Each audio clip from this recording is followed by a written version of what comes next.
Assalamualaikum warahmatullahi wabarakatuh. Selamat pagi. Salam sejahtera untuk kita semua. Jadi, pada pertemuan kali ini kita akan masuk ke materi akulturasi kebudayaan Nusantara dan Hindu-Buddha. Semoga kalian dapat mendengarkan materi ini dengan baik.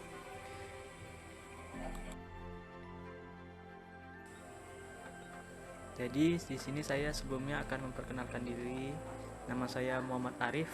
Saya dari mahasiswa dari IKIP PGRI Pontianak dari Prodi Pendidikan Sejarah. Nah, di sini saya mengampu mata pelajaran sejarah wajib atau sejarah Indonesia untuk kelas 10. Nah, jadi kita langsung ke materi hari ini. Materi hari ini akulturasi kebudayaan Nusantara dan kebudayaan Hindu-Buddha. Apa itu akulturasi? Mungkin kalian sudah ada yang pernah mendengar apa itu akulturasi. Jadi akulturasi kebudayaan itu adalah suatu proses pencampuran antara unsur-unsur kebudayaan yang satu dengan kebudayaan yang lain, sehingga membentuk kebudayaan baru. Kebudayaan yang baru itu merupakan hasil dari percampuran masing-masing, tetapi tidak kehilangan kepribadian ataupun ciri khas dari kebudayaan itu sendiri. Nah, ini pengertiannya. Masuknya budaya Hindu-Buddha itu dalam kehidupan masyarakat menyebabkan perubahan di berbagai kehidupan masyarakat. Namun, perubahan tersebut tidak meninggalkan kebudayaan lama. Itu seperti yang saya jelaskan tadi.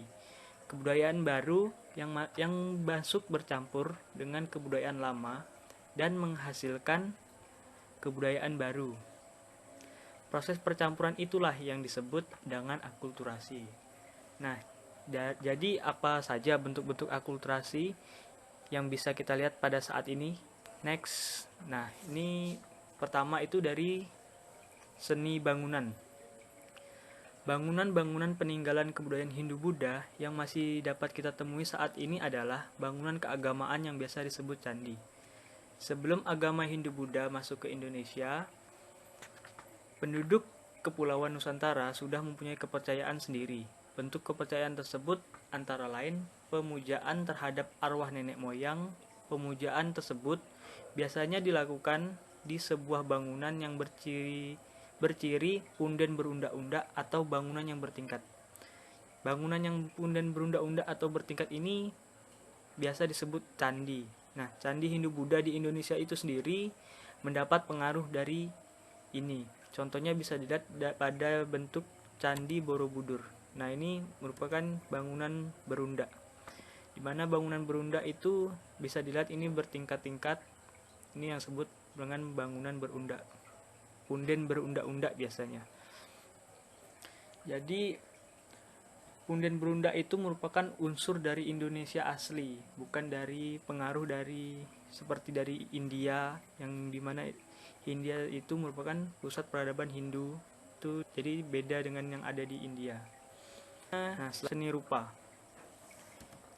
Untuk seni rupa itu biasanya berupa arca ataupun pahatan-pahatan yang biasa disebut relief. Ini biasa ada di candi-candi di Indonesia. Nah, arca tersebut biasanya berupa arca dewa sebagai lambang dari orang yang sudah meninggal. Contoh dari arca dewa ini adalah arca air langga dari Jawa Timur yang dilambangkan sebagai Dewa Wisnu. Pada beberapa candi terlihat pengaruh kebudayaan asli Indonesia seperti patung Buddha yang berlanggam Amarawati di Sulawesi Selatan. Nah, selain arca ada juga beberapa relief candi juga mendapat pengaruh dari kebudayaan asli Indonesia. Misalnya, relief rumah panggung dan perahu bercadi pada Candi Borobudur.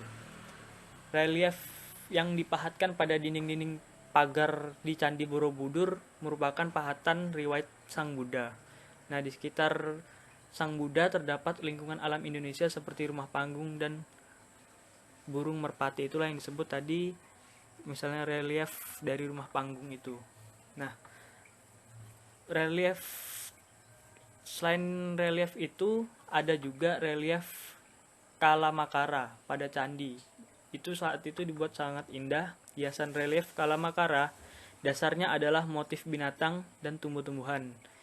Jadi hal ini sudah dikenal sejak masa sebelum Hindu. Binatang-binatang pada saat dulu ataupun pada masa itu dipandang binatang yang suci, maka sering diabadikan dengan cara dilukis. Selanjutnya seni aksara dan seni sastra. Aksara Jawa dan Bali dipengaruhi oleh bentuk tulisan India. Aksara Dewanagari yang dipakai oleh masyarakat Bali kuno merupakan pengembangan aksara Kawi yang banyak mendapat pengaruh dari aksara Palawa yang banyak digunakan di India Selatan. Nah, kesusastraan Jawa kuno hadir pada masa kerajaan Hindu-Buddha. Secara garis besar, kesusastraan Jawa kuno terbagi menjadi dua, yaitu prosa dan puisi. Berdasarkan isinya, kesusastraan sendiri dapat dikelompokkan menjadi tiga, yaitu tutur atau kitab keagamaan, yang kedua kitab hukum, dan yang ketiga wiracarita. Wiracarita itu biasa disebut kepahlawanan. Nah, bentuk wiracarita sendiri sangat dikenal di Indonesia, terutama pada kitab Ramayana dan Mahabharata. Kemudian timbul wiracarita hasil gubahan dari para pujangga Indonesia. Misalnya Baratayuda yang digubah oleh Empu Sedah dan Empu Panuluh. Nah, berkembangnya karya sastra, terutama yang bersumber dari Mahabharata dan Ramayana, melahirkan seni pertunjukan wayang kulit atau wayang purwa. Pertunjukan wayang kulit sendiri di Indonesia itu, khususnya di Jawa, sudah ada sejak zaman dulu atau sudah mendarah daging sifatnya. Nah, cerita dalam pertunjukan wayang sendiri berasal dari India, tetapi wayangnya itu asli dari Indonesia. Seni pahat dan ragam luas yang ada pada wayang juga disesuaikan dengan seni yang ada di Indonesia. Nah, di samping bentuk dan ragam hias wayang, muncul pula tokoh pewayangan yang sudah dikenal di Indonesia ataupun ciri khas dari Indonesia, yaitu seperti Semar, Gareng, dan Petruk. Tokoh ini tidak ditemukan di Indonesia. Jadi kalau tiga tokoh itu tadi hanya ditemukan di Indonesia saja. Nah, selanjutnya itu adalah sistem pemerintahan. Nah, ini gambar di samping adalah Candi Bajang Ratu yang merupakan salah satu peninggalan Kerajaan Majapahit sebagai salah satu kerajaan Hindu yang bercorak Hindu. Nah, pengaruh Hindu-Buddha dalam masa pemerintahan adalah dikenalnya konsep pendeta ratu, yaitu raja merupakan reinkarnasi atau titisan dewa. Raja memiliki kesaktian dan berbeda dari rakyat umum.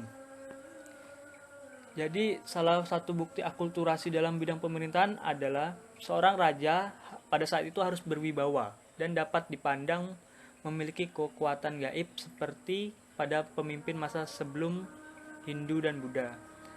Karena raja memiliki kekuatan gaib itu, maka oleh rakyat raja itu pada masa itu dipandang dekat dengan dewa. Nah, raja pun kemudian disembah, dan kala itu ketika sang raja meninggal, rohnya dipuja-puja karena rakyat menganggap raja itu adalah dewa. Selanjutnya, sistem kalender. Nah, pada saat kebudayaan Hindu masuk ke Indonesia, berkembanglah sistem yang disebut Tahun Saka. Tahun Saka sendiri berasal dari India Barat dan digunakan di Indonesia pada abad ke-7 sampai abad ke-14.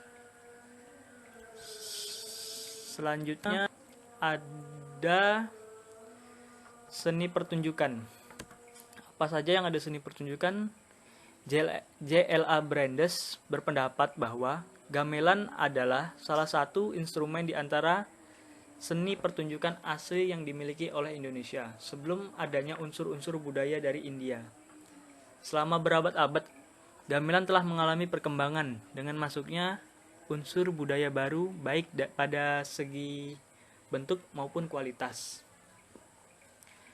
Nah, macam-macam gamelan itu dapat dikelompokkan menjadi Kilopones. Yang pertama itu Kilopones, yang kedua adalah Chordopones, yang ketiga Membranopones, dan yang keempat Aeropones, serta yang kelima Tidopones. Untuk 5 pengertian dari macam-macam gamelan ini mungkin bisa kalian cari nanti sebagai tugas ataupun untuk bahan baca. Nah, selanjutnya adalah sistem kepercayaan. Pada masa praaksara sendiri, masyarakat di Kepulauan Indonesia sudah mengenali adanya simbol-simbol yang bermakna filosofis. Di dalam kubur, misalnya, jika terdapat orang yang meninggal, di dalam kuburnya disertai dengan beberapa benda. Di antara benda tersebut biasanya terdapat lukisan orang yang sedang naik perahu, di mana makna dari lukisan tersebut adalah orang yang telah wafat, rohnya akan melanjutkan perjalanan ke tempat tujuan yang membahagiakan, yakni alam baka. Jadi maksud dari perahu itu, rohnya itu nanti akan dibawa ke alam baka menggunakan perahu itu. Setelah masuknya pengaruh India, kepercayaan tersebut pun terhadap roh halus tidak punah. Selain dari beberapa benda tadi yang dimasukkan di dalam kubur, ada juga misalnya dapat dilihat pada fungsi candi, di mana fungsi candi dan kuil di India adalah sebagai tempat pemujaan, sedangkan di Indonesia tempat pemuja sebagai tempat, di samping sebagai tempat pemujaan, candi juga sebagai makam raja ataupun tempat menyimpan abu jenazah raja yang telah meninggal. Itulah sebabnya tempat penyimpanan abu jenazah raja didirikan patung raja dalam bentuk mirip dewa yang dipujanya. Nah, jadi ini jelas merupakan perpaduan antara fungsi candi di India dengan tradisi pemakaman pemujaan roh nenek moyang di Indonesia. Jadi biarpun sudah terjadi perubahan, tapi tidak meninggalkan corak lamanya itu yang dibawa dari India. Nah, jadi secara keseluruhan, candi itu menggambarkan hubungan antara makrokosmos atau alam semesta, yang dimana dibagi menjadi 3 bagian, yaitu pertama alam bawah.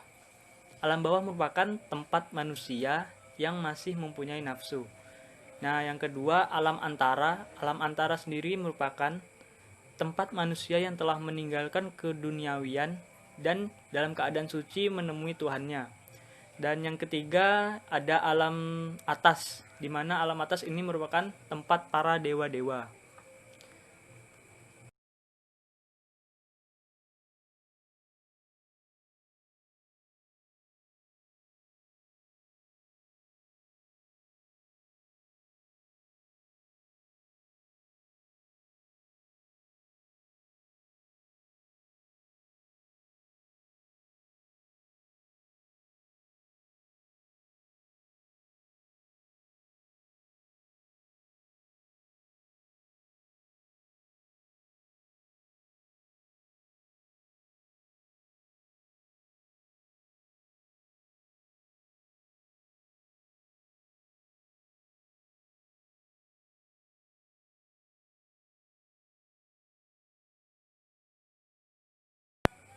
Nah, ini merupakan glosari atau pengertian dari kata-kata yang tadi ada di PowerPoint bagian awal.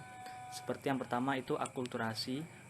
Apa itu akulturasi? Jadi akulturasi merupakan proses pertemuan dan percampuran unsur dua kebudayaan atau lebih yang berbeda dan menghasilkan kebudayaan baru tanpa menghilangkan ciri khas masing-masing dari kebudayaan asal tersebut. Untuk yang kedua itu candi. Candi merupakan rumah Candika atau Candikagra.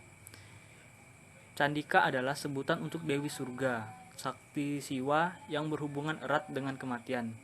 Candi sendiri biasanya digunakan untuk menyebut keseluruhan bangunan monumental seperti keraton, pemandian, wihara dan stupa yang berasal dari zaman Hindu. Kemudian relief. relief merupakan pahatan yang ada pada dinding candi. Tadi itu sudah dibahas mengenai relief yang ada di Candi Borobudur dan beberapa candi yang lainnya. Jadi itu tadi pembahasan kita mengenai akulturasi kebudayaan Nusantara dan Hindu-Buddha. Semoga apa yang saya jelaskan tadi dapat dimengerti oleh kalian. Semoga kalian paham. Apabila ada yang kurang paham ataupun kurang jelas, nanti boleh ditanyakan mengenai hal-hal tersebut. Jadi sekian untuk pertemuan kita hari ini. Kita bertemu lagi pada pertemuan selanjutnya. Saya pesankan pada kalian untuk jangan lupa selalu menjaga kesehatan, selalu mencuci tangan dan menggunakan masker, serta selalu menghindari kerumunan atau tempat keramaian. Kurang lebihnya saya mohon maaf. Wabillahi taufik walhidayah. Wassalamualaikum warahmatullahi wabarakatuh.